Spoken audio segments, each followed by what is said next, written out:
Project 2025, Mandate for Leadership. Section 1, Taking the Reins of Government.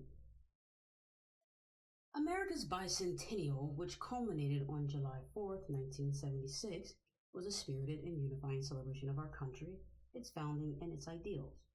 As we approach our nation's 250th anniversary, which will take place during the next presidency, America is now divided between two opposing forces, woke revolutionaries and those who believe in the ideals of the American Revolution.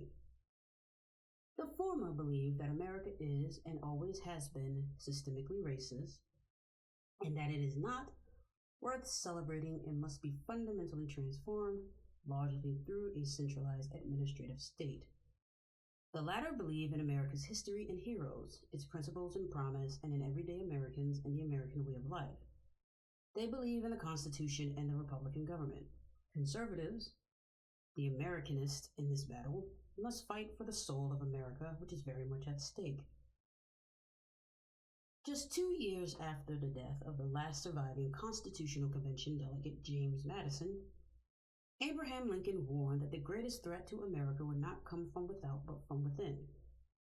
This is evident today, whether it be a mask and vaccine mandates, school and business closures, efforts to keep Americans from driving gas cars or using gas stoves, or efforts to defund the police, indoctrinate children, alter beloved books, abridge free speech, undermine the colorblind ideal, or deny the biological reality that there are only two sexes.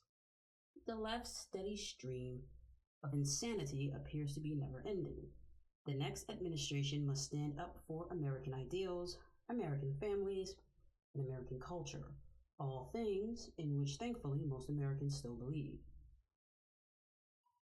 Highlighting this need, former director of the Office of Management and Budget, Russ Vought, writes in Chapter 2, the modern conservative president's task is to limit, control, and direct the executive branch on behalf of the American people.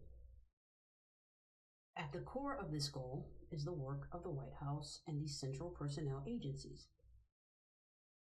Article 2 of the Constitution vests all federal executive power in a president, made accountable to the citizenry through regular elections. Our founders wrote, "The executive power shall be vested in a President of the United States of America." Accordingly, Vought writes, "It is the President's agenda that should matter to the departments and agencies, not their own."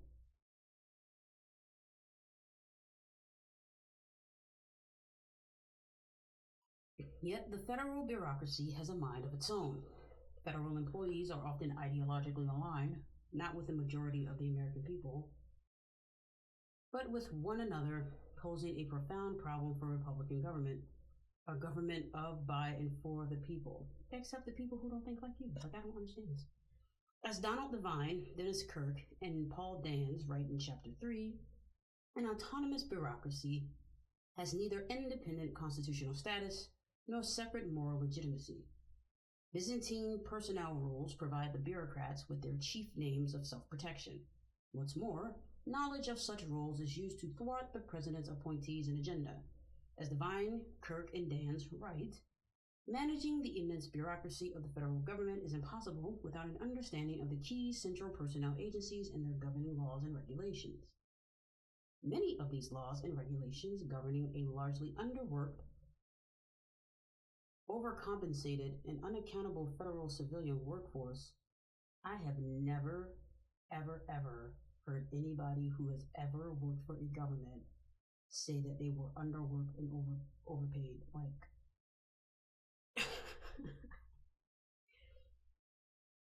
I can't believe it.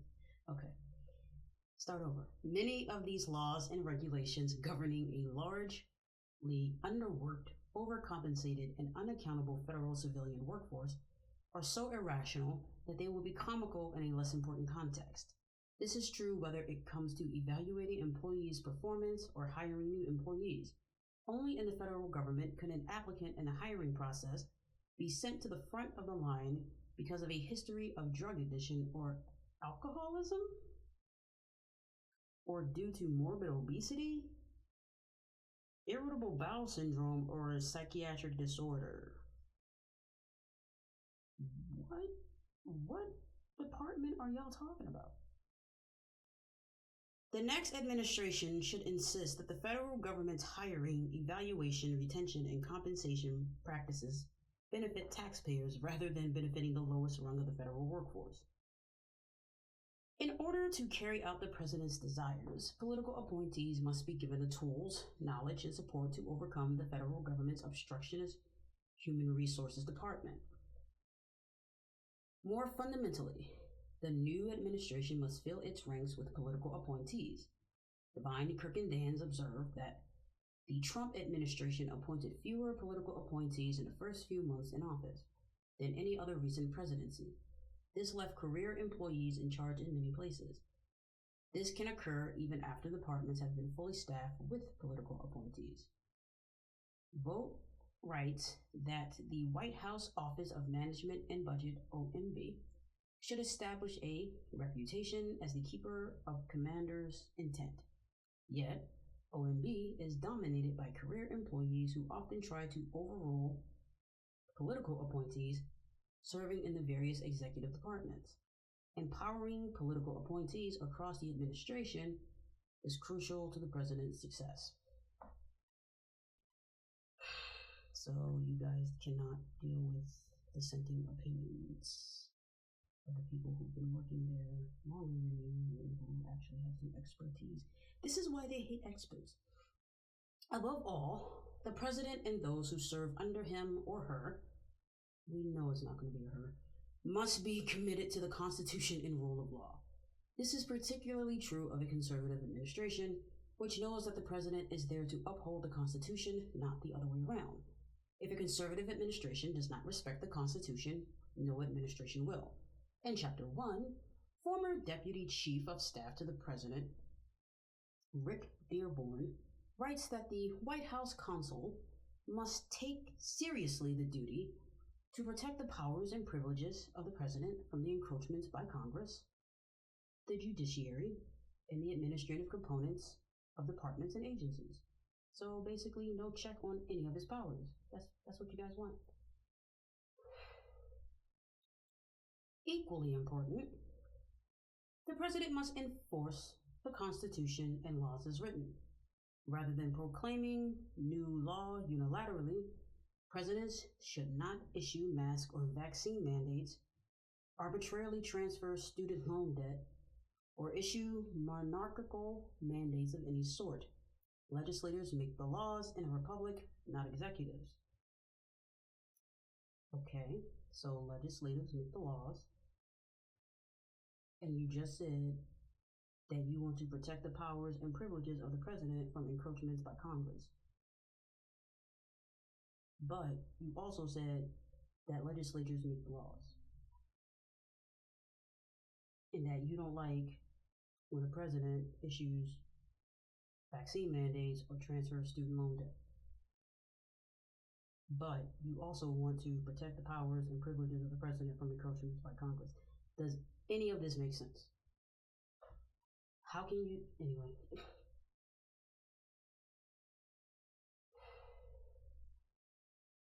It must be like a human superpower to hold two contrary ideas at the same time. Moving on. It is crucial that all three branches of the federal government respect what Madison called the double security to our liberties: the separation of powers among the three branches and the separation of powers between the federal government and the states. This double security has been greatly compromised over the years. Vogt writes that the modern executive branch writes federal policy, enforces that policy, and often adjudicates whether that policy was properly drafted and enforced. He describes this as constitutionally dire and in urgent need of repair, adding nothing less than the survival of self-governance in America is at stake. When it comes to ensuring that freedom can flourish, nothing is more important than deconstructing the centralized administrative state, Political appointees who are answerable to the president and have decision-making authority in the executive branch are key to this essential task. The next administration must not cede such authority to nonpartisan experts who pursue their own ends while engaging in groupthink, insulated from American voters. It's fascinating that they are upset with groupthink and yet want to create groupthink. Continuing on, the following chapters detail how the next administration can be responsive to the American people, not entrenched to elites, how it can take care that all the laws are faithfully executed, not merely those that the president desires to see executed, and how it can achieve results and not be stymied by an unelected bureaucracy. You know what's funny? The phrase faithfully executed, I think that kept coming up in that last Supreme Court case about immunity.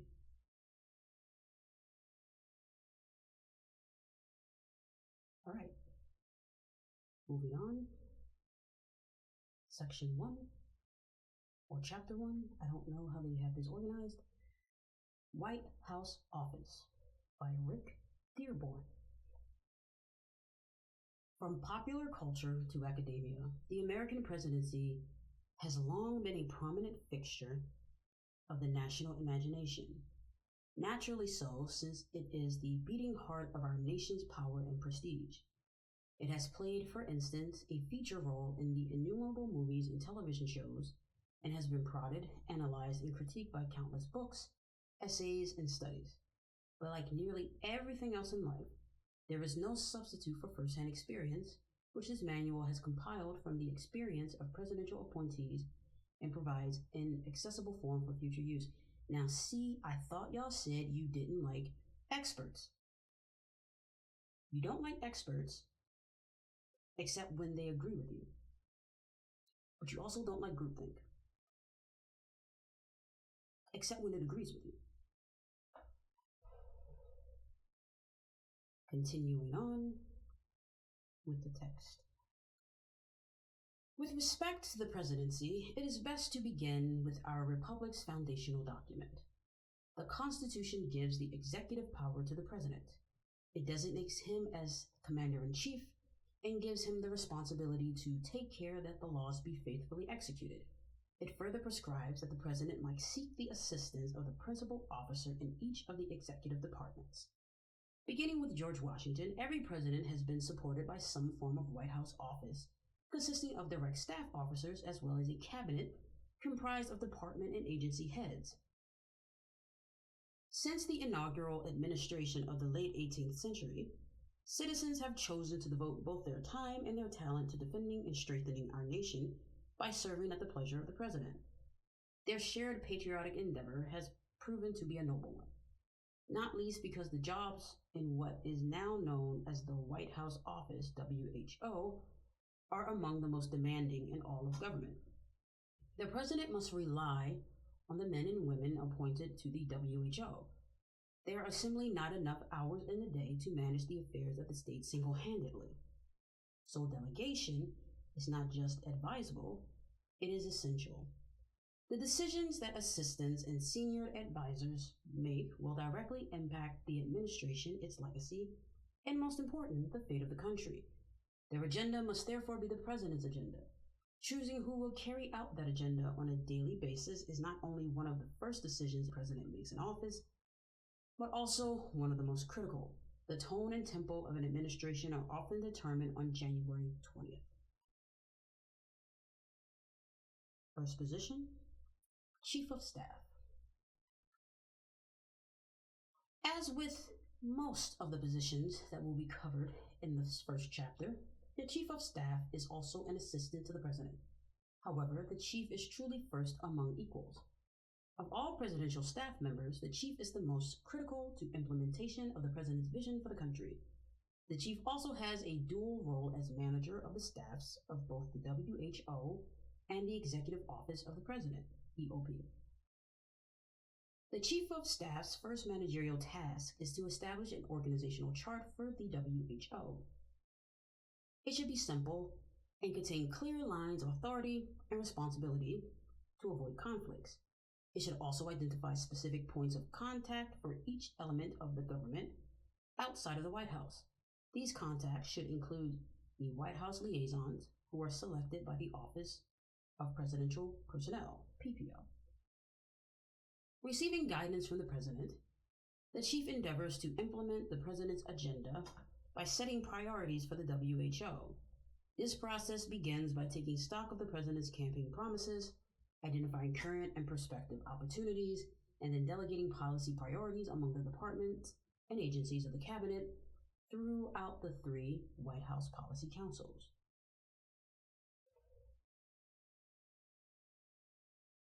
Council 1, the National Economic Council, NEC. Council 2, the Domestic Policy Council, DPC. And Council 3, the National Security Council, NSC. The President is briefed on all of his policy priorities by his cabinet and senior staff as directed by the Chief. The Chief, along with senior WHO staff, maps out the issues and themes that will be covered daily and weekly. The Chief then works with policy councils, the Cabinet, and the Office of Communication and Office of Legislative Affairs, OLA, to sequence and execute the rollout of policies and announcements.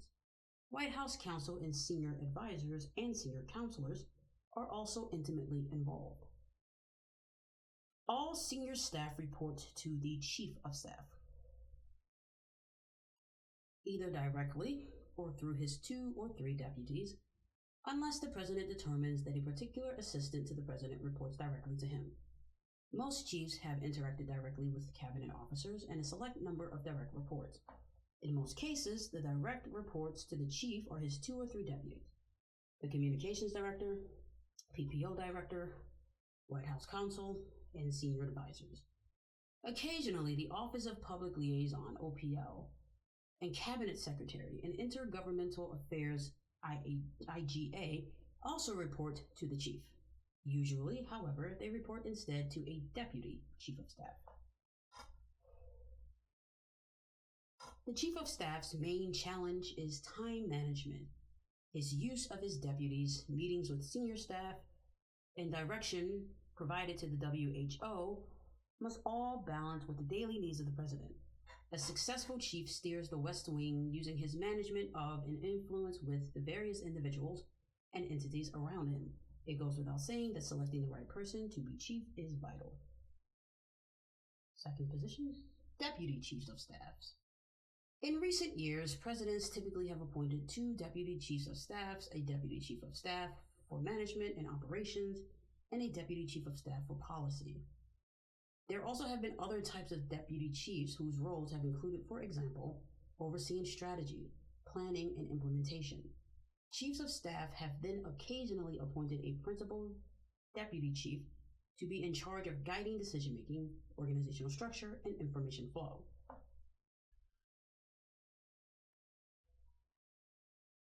Third position, principal deputy chiefs of staff. Not all chiefs of staff have tapped a principal deputy.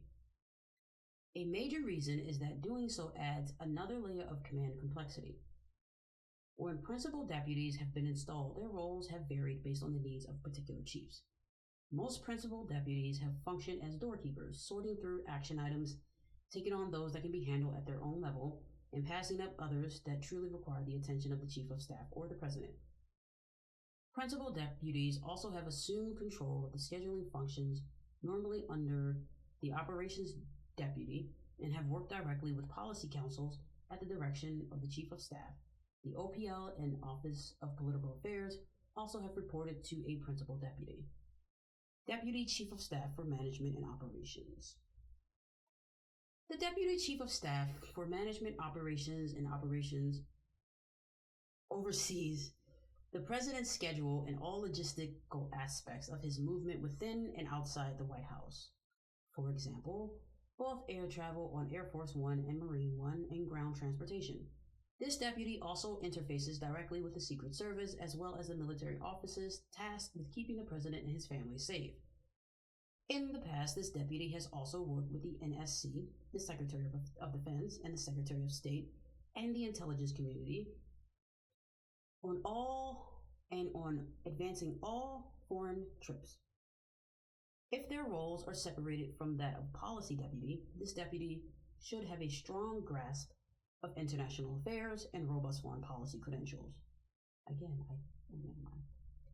This deputy further manages all facets of the working White House. Technology, grounds management, support staff, personnel administration, and communications. This individual, therefore, needs to be meticulous and ideally should possess a great deal of command and control experience.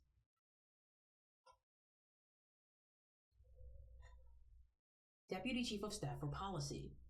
In some administrations, the functions of the IGA, OPA, and OPL, and other advisors within the WHO have fallen under the Deputy Chief of Staff for Policy. For conservatives, this arrangement could help to connect the WHO's outreach to political and external groups and be a strong conduit for state and local elected officials, state party organizations, and both grass-top and grassroots groups. This deputy chief works directly with the chief of staff, cabinet members, and all three policy councils to support the development and implementation of the president's agenda. This deputy chief should therefore have impressive policy credentials in the realms of economic, domestic, and social affairs. On to the next position. Senior advisors. Presidents have surrounded themselves with senior advisors whose experience and interests are not necessarily neatly defined. In recent administrations, senior advisors have been appointed to offer broad guidance on political matters and communications issues. Others have acted as czars for specific projects or policy areas. The most powerful senior advisor frequently have a long personal relationship with the president and often have spent a significant amount of time with him within and outside of the White House. They have been asked not only to provide guidance on a variety of policy issues, but also to offer instruction on communicating with the American people and the media. In a number of administrations, new offices or councils have been created to support senior advisors. For the most part, their functions have been duplicative or overlapping, as a result of which these offices have tended to be short-lived. Even so, senior advisors should be provided the staff and resources that their portfolios require. To ensure that senior advisors are effective, their portfolios must be clearly delineated and clearly communicated across the White House. This, too, is a responsibility of the Chief of Staff. The Office of White House Counsel. The Office of White House Counsel provides legal guidance to the President and elements of the EOP on a host of issues, including presidential powers and privileges, ethics compliance, review of clemency applications, and judicial nominations. The selection of White House counsel is one of the most important decisions an incoming president will make. The office is not designed to create or advance policies on its own initiative, nor should it do so. Rather, it is dedicated to guiding the president and his reports on how, within the bounds of the law, to pursue and realize the president's agenda. While the White House counsel does not serve as the president's personal attorney in non-official matters, it is almost impossible to delineate exactly where an issue is strictly personal and has no bearing on the president's official function. The White House counsel needs to be deeply committed both to the president's agenda and to affording the president proactive counsel and zealous representation. That individual directly advises the president as he performs the duties of the office, and this requires a relationship that is built on trust, confidentiality, and candor.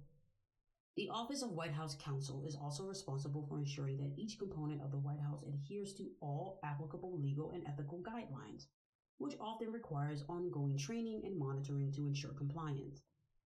This means ensuring that White House staff regularly consult with office attorneys on required financial disclosures, received gifts, potential conflicts of interest, and other ethical concerns.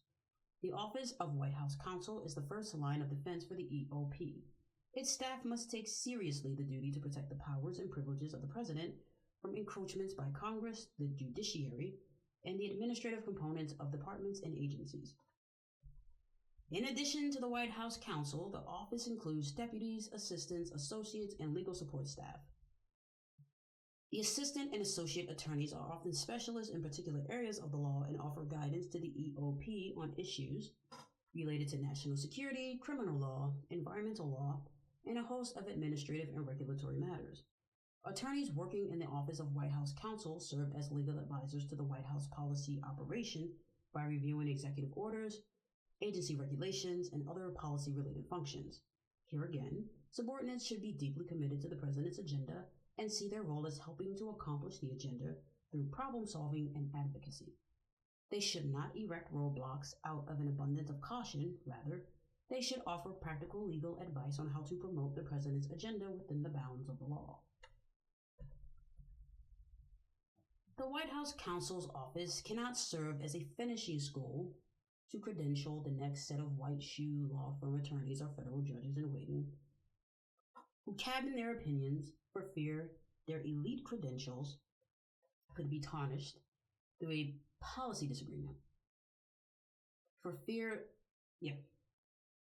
Rather, it should function more as an activist yet ethical plaintiff's firm that advocates for its client, the administration's agenda, within the limits imposed by the Constitution and duties of the legal profession. The Office of White House Counsel also serves as the primary gateway for communication between the White House and the Department of Justice.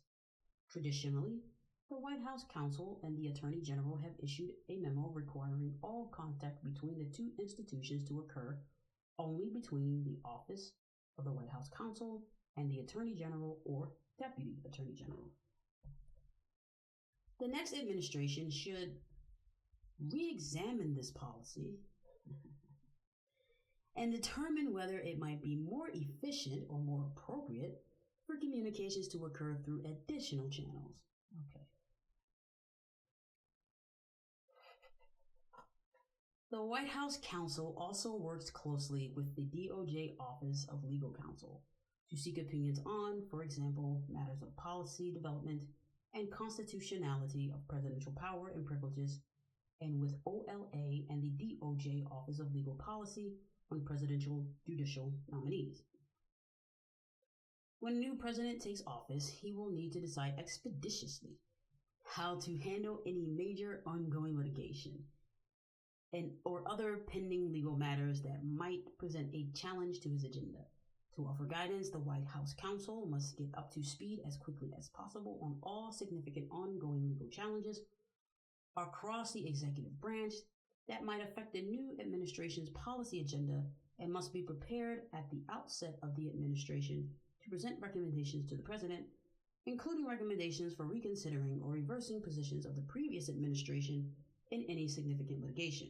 This review will usually require consulting with the new political leadership at the Justice Department, including during the transition period.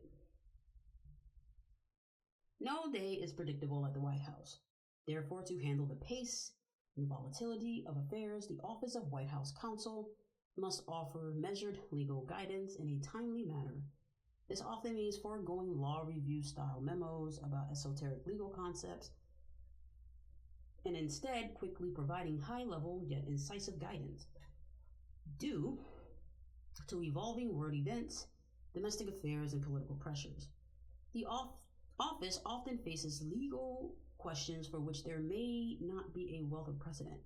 Attorneys in the Office of White House Counsel must therefore work collaboratively within the White House and the Department of Justice, relying on each other as a team to ensure that proper legal guidance is delivered to the president.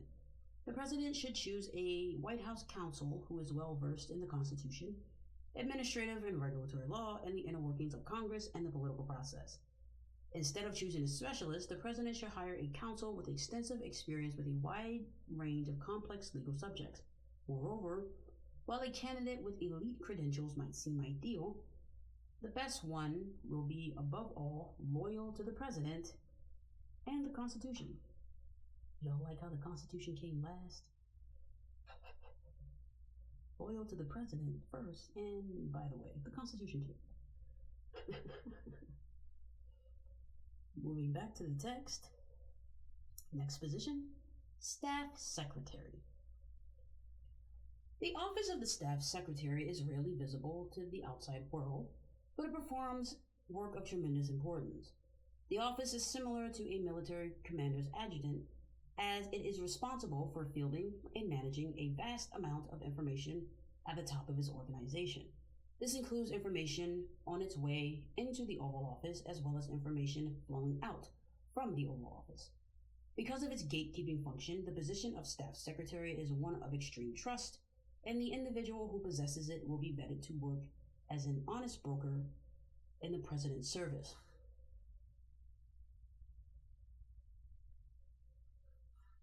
The office of the Staff Secretary has been described as the last substantive control point before papers reach the Oval Office. A great deal of information is headed toward the Oval Office at any moment. This includes presidential decision memos, bills passed by Congress, which may be accompanied by signing or veto statements, and briefing books, reading materials, samples of constituent mail, personal mail, and drafts of speeches. The Staff Secretary makes certain that these materials are complete, well-ordered, and up-to-date before they reach the President. This necessarily means that the Staff Secretary plays a key role in determining who weighs in on policy matters and when. As noted above, the Staff Secretary also handles information leaving the Oval Office. The President may have questions after reviewing incoming material, may wish to seek more information, or may demand revisions. The Staff Secretary is often responsible for directing these requests to the appropriate places, following up on them to ensure that they are completed. One of the Staff Secretary's critical functions is managing and overseeing the clearance process for the President's daily nightly briefing book. This book is filled with all the reading material and leading documentation the President needs in the morning and in the evening to help him make decisions.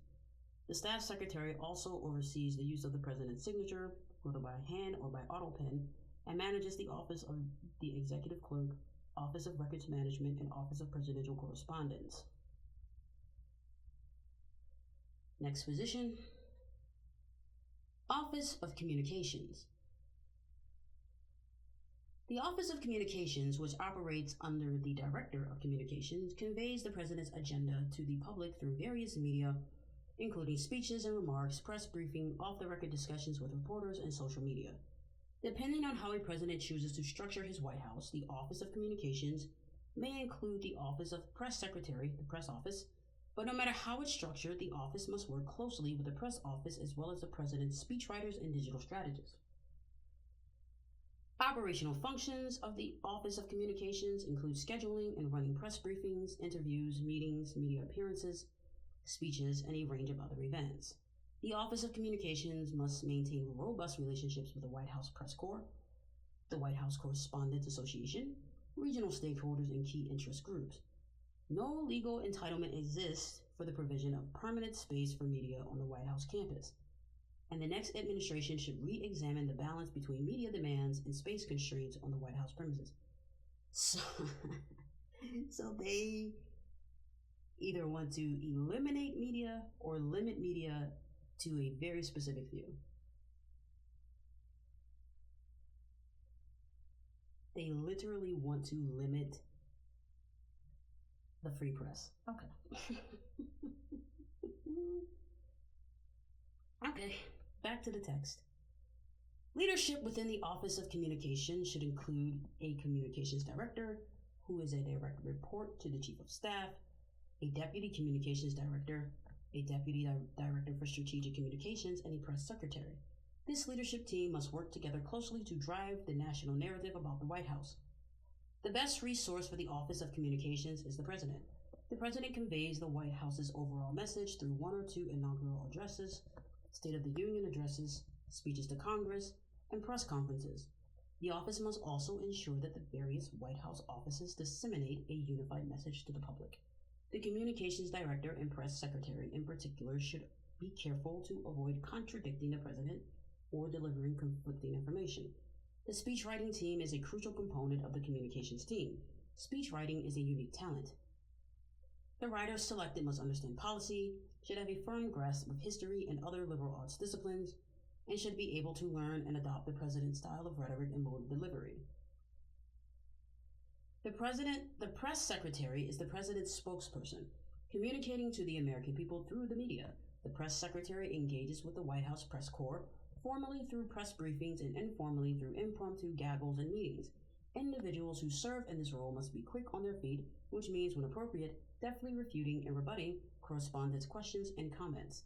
The communications director must convey the president's mission to the American people, especially for conservatives. This means navigating the mainstream media to ensure that the president's agenda is conveyed effectively and accurately. The communications director must be politically savvy and very aware of the ongoing activities of other White House offices. The new administration should examine the nature of the relationship between itself and the White House Correspondents Association and consider whether an alternative coordinating body might be more suitable.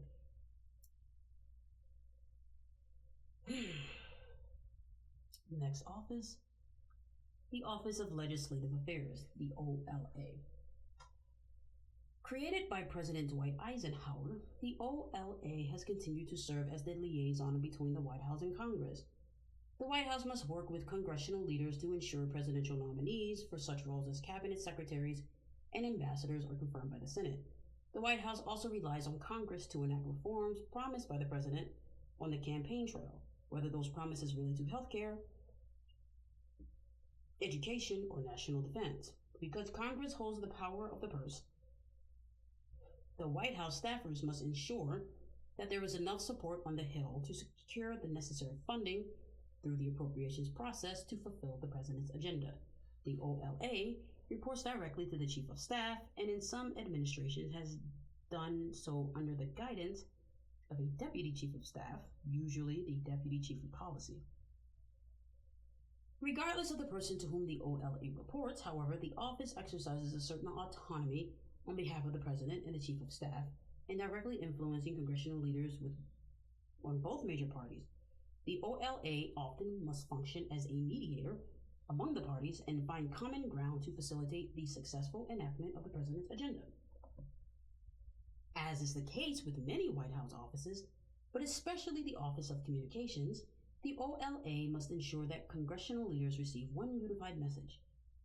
If other actors within the White House maintain their own relationships with congressional leaders and staff, it may appear that the president's agenda is fractured and lacks consensus. This dynamic has caused real problems for many presidents in the past. Internally, OLA staffers need to be involved in policy discussions, budget reviews, and other important meetings. They must also provide advice to policy staffers regarding whether certain ideas are politically feasible. Externally, OLA staffers have to communicate continuously with congressional offices of both parties in both the House and the Senate to ensure that the president has enough support to enact his legislative priorities or sustain votes.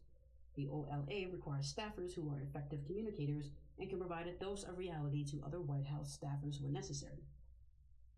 Although a policy proposal from within the White House may be a great idea, OLA staffers must ensure that it is politically feasible. OLA staffers must therefore be skilled in both politics and policy.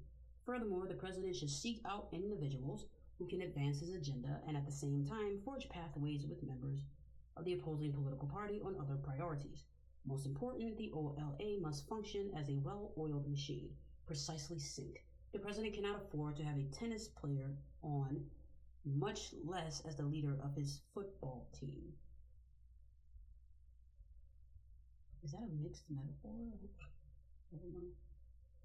Never mind.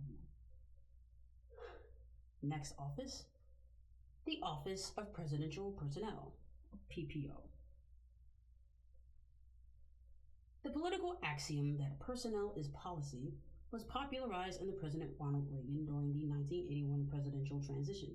One of the most important offices in the White House is the PPO, which was created under President Richard Nixon to centralize political appointments. Departments and agencies had and still have direct legal authority on hiring and firing, but the power to fill Schedule C positions, the core of political jobs, is vested with the president. Therefore, the White House, not the department or agency, has the final word on political appointments. The PPO's primary responsibility is to staff the executive branch with individuals who are equipped to implement the president's agenda. Although its focus should be identifying and recruiting leaders to fill the approximately 1,000 appointments that require Senate confirmation, PPO must also fill approximately 3,000 political jobs that require dedicated conservatives to support the administration's political leadership.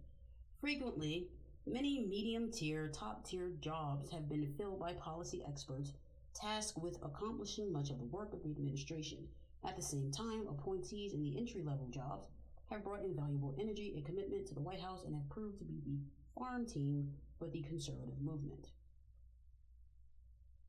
The Office of Presidential Personnel is responsible for identifying potential political personnel both actively through recruitment and passively by field resumes and adjudicating requests from political actors. Vetting potential political personnel by conducting political background checks. Okay. Continuing on. Vetting potential political personnel by conducting political background checks and reviewing any clearance and fitness assessment by departments and agencies. Making recommendations to the President and to other appointment authorities on behalf of the President. Identifying programmatic political workforce needs early on and developing plans, for example, Schedule F. Maintaining a strong relationship with the Office of Personnel Management, the OPM, both for operational purposes and to effectuate the President's direct Title V authorities. The President is in charge of the federal workforce and exercises control principally by working through the Director of the Office of Personnel Management, training and connecting political personnel, playing bad cop in a way that other White House offices cannot, include serving as the office that takes direct responsibility for firings and hirings, serving as a personnel link between conservative organizations and the executive branch.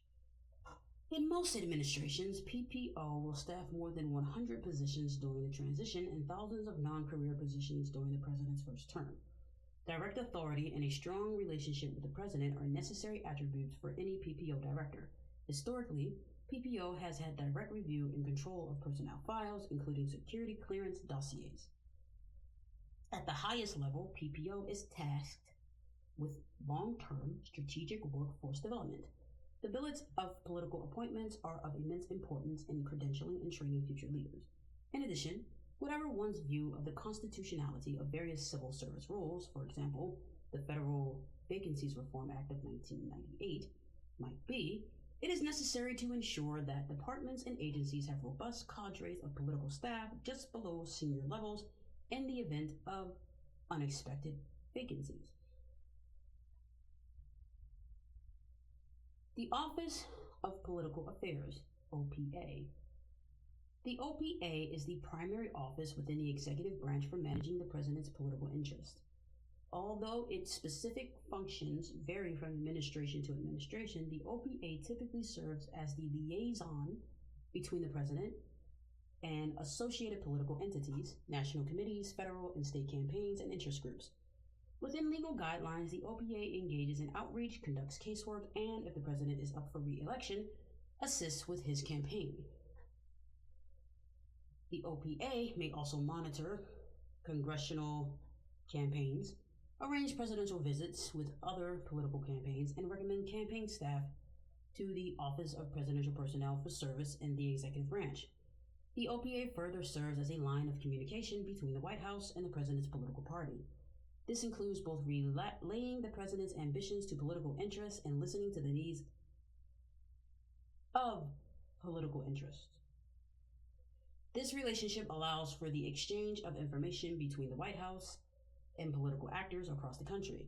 The OPA should have one director of political affairs who reports either to the Chief of Staff or to the Deputy Chief of Staff. The OPA should also include various deputy directors, each of whom is responsible for a certain geographical region of the country.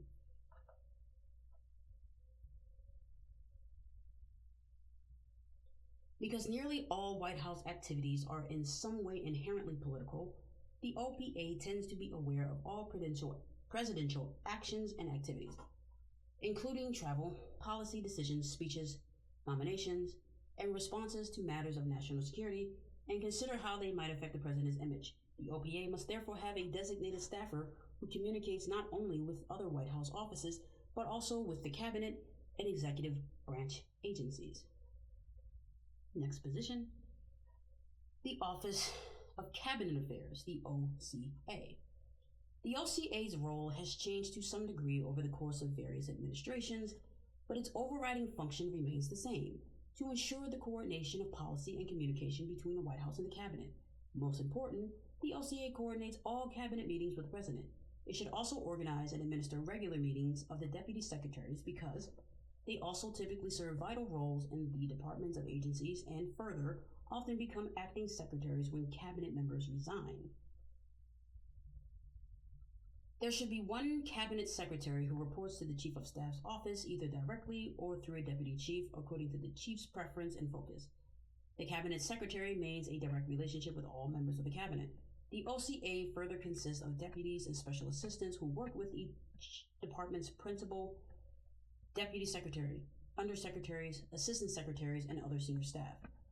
The OCA also connects the departments to WHO offices. The OCA coordinates with the Chief of Staff's office and the Office of Communications to promote the President's agenda through Cabinet departments and agencies. The Cabinet communications staffers are obviously another critical component of this operation. In prior administrations, the OCA has played a vital role by tracking the President's agenda for the Chief of Staff, Deputy Chief, and senior advisors. It has worked with each department and agency to advance policy priorities. In the future, amplifying this function would truly benefit both the President and the conservative movement.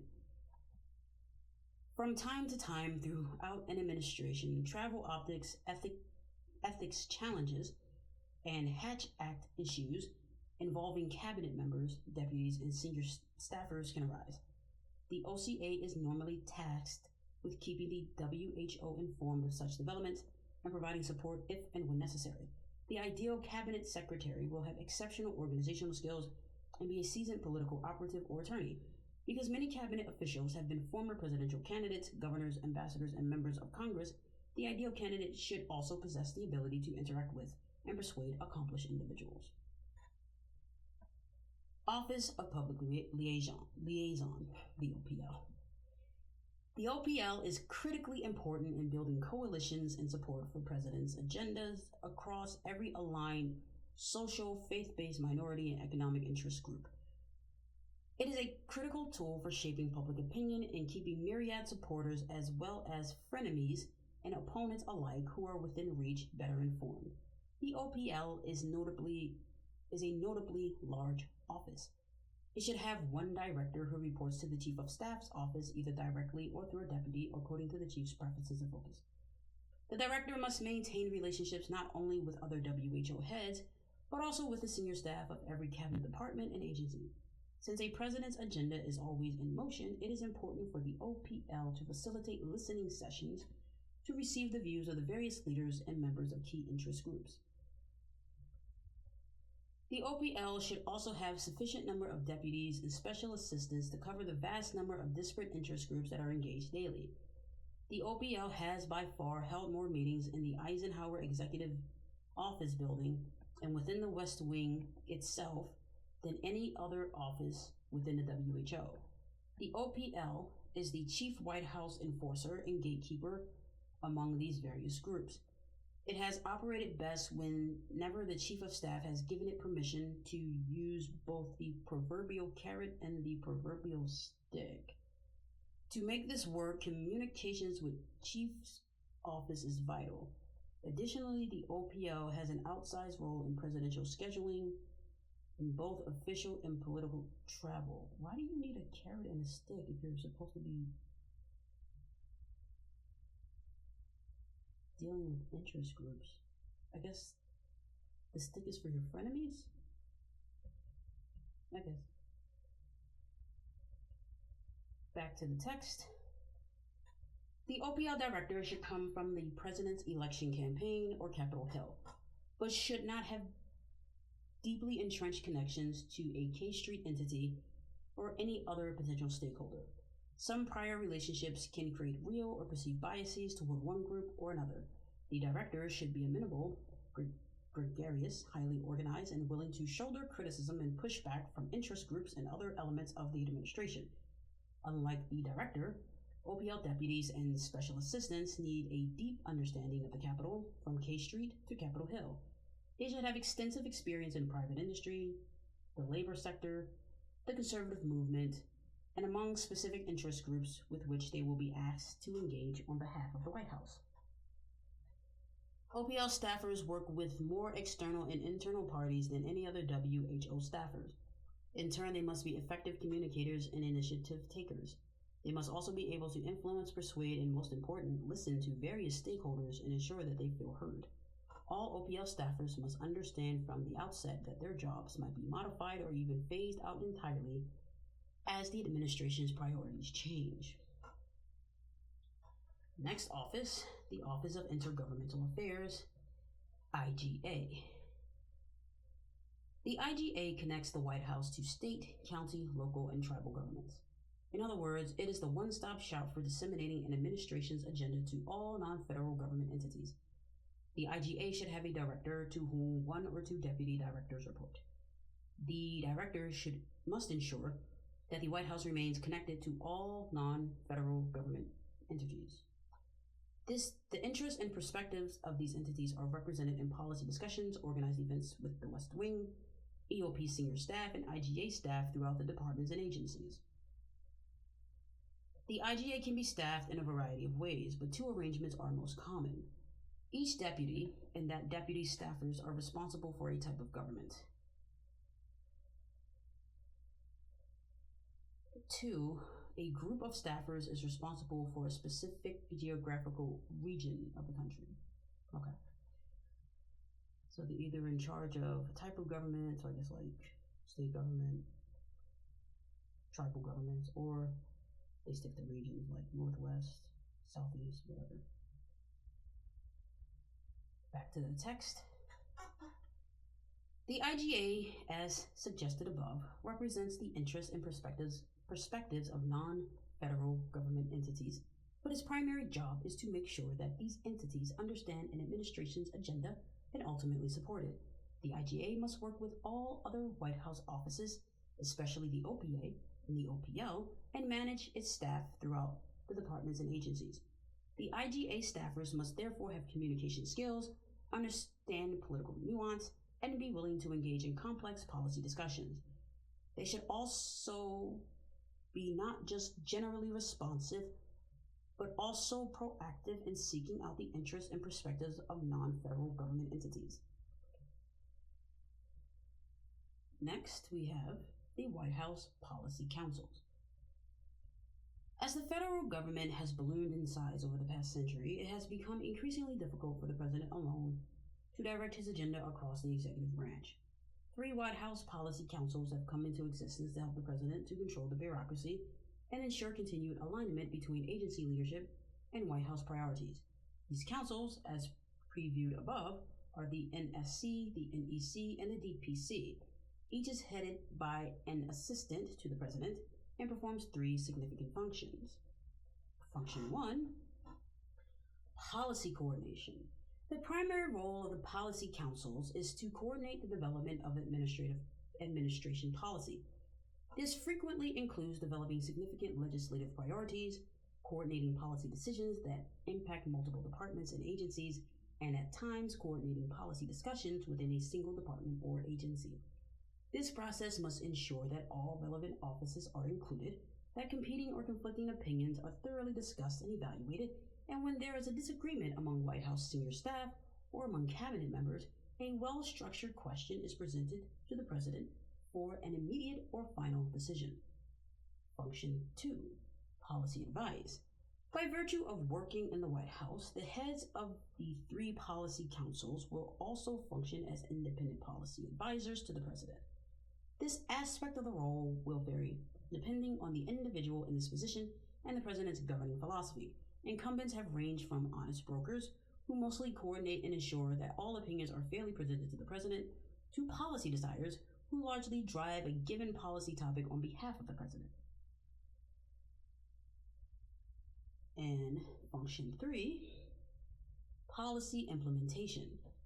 The policy councils also manage and mediate the implementation of previous policy decisions.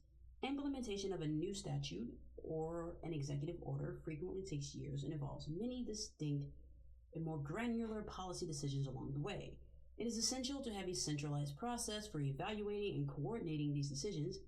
especially if they involve more than one cabinet department or agency with differing opinions on the best approach for securing the president's goals.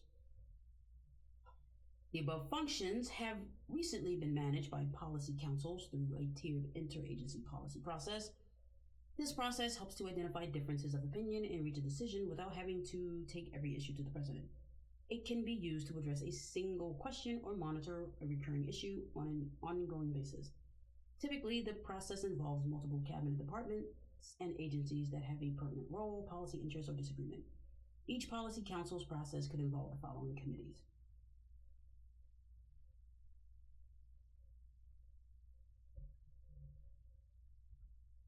The Policy Coordinating Committee, PCC. A PCC is led by a special assistant to the president from the Policy Council and includes political assistant secretary level experts from relevant departments, agencies, or offices.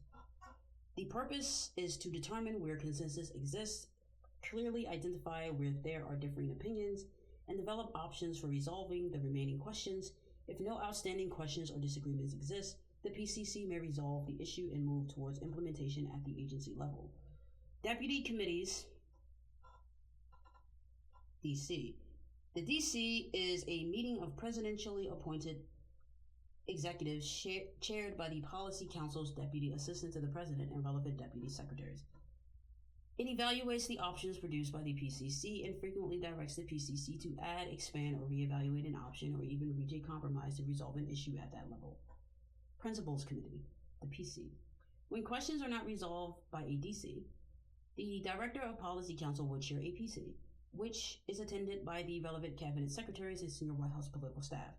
This is the final opportunity for the president's most senior advisors to discuss the question, make sure that each principal's position is carefully understood, and see whether consensus or compromise might be reached. If not, the Chief of Staff's office will schedule time for the PC to meet with the president for a final decision.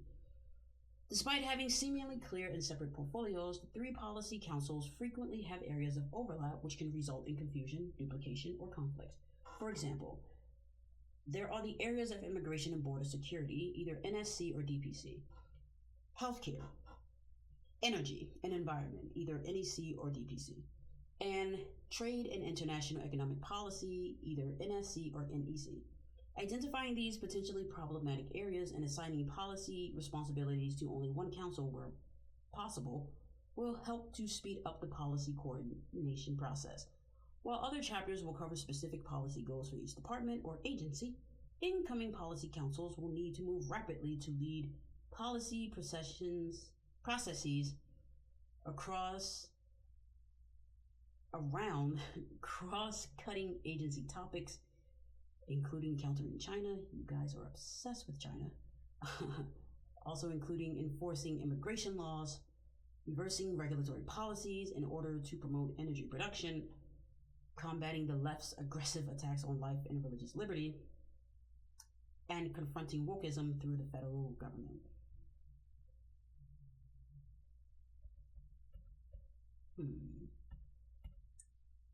Aggressive attacks on religious liberty.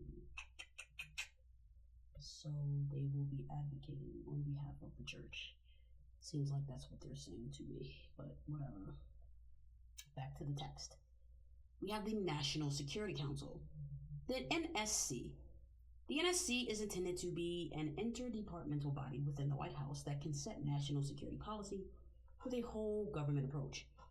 Unlike the other policy councils, the NSC was established by statute. Statutory members and advisors who are currently part of the NSC include the President and Vice President, the Secretaries of State, Defense, and Energy, the Chairman of the Joint Chiefs of Staff, and the Director of National Intelligence. The NSC staff, and particularly the National Security Advisor, should be vetted for foreign and security policy experience and insight. The National Security Advisor and NSC staff advise the President on matters of foreign policy and national security, serve as an information conduit in times of crisis, and as liaisons ensuring that written communications are properly shared among NSC members. Special attention should be given to the use of detailees to staff the NSC. In recent years, the NSC staff size has been right-sized from its peak of 400 in 2015 down to 1 to 150 professional members. The next administration should try to limit the number of detailees to ensure more direct presidential control.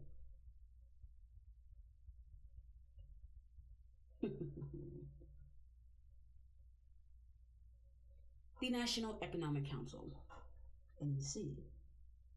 The NEC was established in 1993 by executive order and has 4 key functions. Function 1, to coordinate the economic policy-making process with respect to domestic and international economic issues. Function 2, to coordinate economic policy advice to the President. Function 3, to ensure that policy decisions and programs are consistent with the President's stated goals and that those goals are being effectively pursued. And Function 4, to monitor implementation of the President's economic policy agenda. The NEC Director coordinates and implements the President's economic policy objectives by working with Cabinet Secretaries, their departments, and multiple agencies.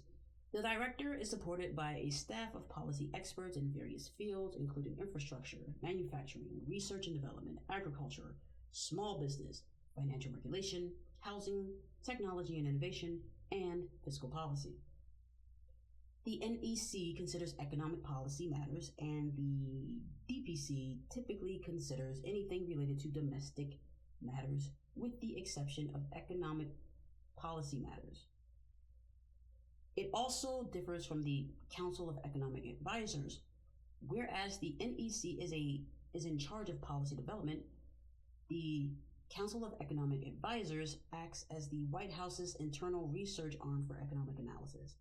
It is therefore critically important to find people with the right qualifications to hit both the NEC and the CEA. The CEA is almost always led by a well-known academic economist, and the NEC is regularly led by someone with expertise in directing the President's economic policy process. Those who have served in the role have ranged from former CEOs of the nation's largest investment firms to financial services industry managers to seasoned congressional staffers who have managed economic policy issues for top financial and tax writing committees. Domestic Policy Council. The Domestic Policy Council, DPC, consists of advisors to the President on non-economic domestic policy issues, as well as international issues with significant domestic components, such as immigration. It is one of the primary policy councils serving the President along with the NSC and the NEC. The Director serves as the principal DPC advisor to the President, along with members of the Cabinet, and the Deputy Director chairs the committee responsible for coordinating domestic policy development at the Deputy Secretary level. In this respect, both the Director and the Deputy Director have critical institutional functions that affect the development of domestic policy throughout the administration. The DPC also has policy experts, for example, special assistants to the President, or SAPs, who are responsible for developing and coordinating as well as for advising the President on specific issues. It is essential that the DPC policy expertise reflect the most prominent issues that are before the administration, issues such as the environment, healthcare, housing, and immigration. In addition, DPC SAPs should demonstrate a working knowledge of the rulemaking process, although they need not necessarily be experts on regulation, because a working knowledge of the rulemaking process will facilitate the DPC's effectiveness in coordinating administration policy. The DPC also needs to work closely with other offices within the Executive Office of the President to promote economic opportunity and private sector innovation.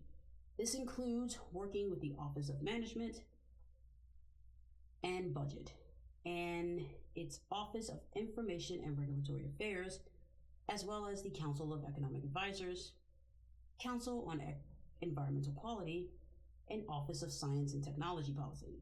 To this end, the Director should chair a standing meeting with the principals from each of the other EOP offices to enhance coordination from within the White House. Several areas will be especially important as the DPC works to develop a well-defined domestic policy agenda. One is the promotion of innovation as a foundation for economic growth and opportunity. The president should establish an economic opportunity working group chaired by the DPC director to coordinate the development of policies that promote economic opportunity. Another important area is the promotion of healthcare reform to bring down costs for the American people and to pressure that spending on healthcare programs puts on the federal budget. Finally, DPC should coordinate with the NSC on a policy agenda to enhance border security. Office of the Vice President, OVP. In modern U.S. history, the Vice President has acted as a significant advisor to the President. Once elected, the VP helps to promote and, in many instances, put into place and execute the President's agenda. The President may additionally determine the inclusion of the OVP staff in White House meetings, including Policy Coordinating Committee, Deputies Committee, and Principals Committee discussions, as has been done in various recent administrations. Recent presidents have decided to give vice presidents space in the West Wing. The VP's proximity to the president, as well as the chief of staff and additional senior advisors, makes his or her role a powerful one within the West Wing. Presidents typically tap VPs to lead various administration efforts. These efforts have included serving on the NSC Principals Committee, heading the National Space Council, addressing immigration and border issues, leading to the response to healthcare crises, and supervising workforce programs. VPs traditionally also spearhead projects of personal interest that have been authorized by the President. The VP is also charged with breaking tie votes in the Senate, and in recent years has served abroad as a brand ambassador for the White House and more broadly the United States, announcing administration priorities and coordinating with heads of state and other top foreign government officials. The President, as the President of the Senate, could be a President's emissary to the Senate. The Office of the First Lady or the First Gentleman. The Office of the First Lady or First Gentleman plays an interesting role in the formation, implementation, and execution of policy in concert with the President. Active and interested first spouses often champion a select number of signature issues, whether they be thorny social issues or deeper policy issues. One advantage of the first spouses taking on hot-button social issues is that any political backlash will be less severe than it would be for the President.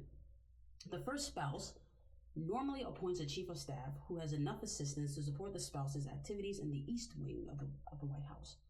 This group works exclusively with the first spouse and senior members of the White House, along with EOP personnel, to implement and execute the first spouse's priorities, which reflect the first spouse's passions and interests and are often identified as important in discussions with the President.